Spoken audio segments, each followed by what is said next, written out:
Okay, Kamal, you go. Kamal is number one. He was supposed to be number one. Somebody interviewed him. So you have 5 minutes. Thank you. I have the proposal that says United Federation. Number one is our proposal, United Federation of Israel-Palestine. The basis of our proposal is that we recognize that Jews have a claim and attachment to all of Israel and all of Palestine, and Palestinians have a claim and attachment to all of Palestine and all of Israel. So that being the case, we recognize that there cannot be separation. But we also recognize that Israelis and Palestinians want self-determination and want security. So we are proposing 2 states but 1 country. States similar to the United States of America, like New York and New Jersey, with 1 federal government where each state contributes 50% of the parliament to the federal government, and each state has its own parliament. Israel would have its own Jewish parliament, Palestine would have its own Palestinian parliament, but in terms of the federal parliament, it would be 50-50, and the basis of this country, the United Federation,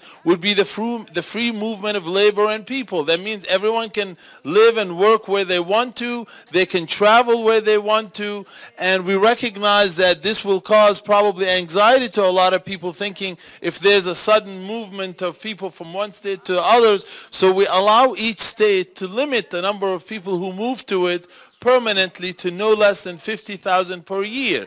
But the basis of ours is that we're opposed to separation. We think Jews and Palestinians can live where they want to. There would be 1 common military, but at the same time, for additional security, each state would have its state national guard. For example, Israel can take all of its military for the country of Israel and make it the national guard of the state of Israel to give both sides the extra security that they need until they can adjust to living together as 1 country. There will be 1 economy.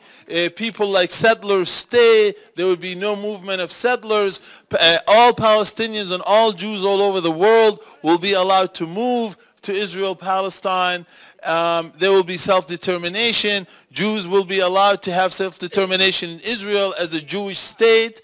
It could still be a Jewish state. It could be a state where all Jews from all over the world can move to, and Palestine could be a state where all Palestinians in the world can move to, and at the same time, it's 1 country. The borders become insignificant. It doesn't matter. I mean, even if the 2 states is based on 1967 borders, it would be easily to reach this resolution, since it's free movement of people and labor. It doesn't matter as much the actual borders.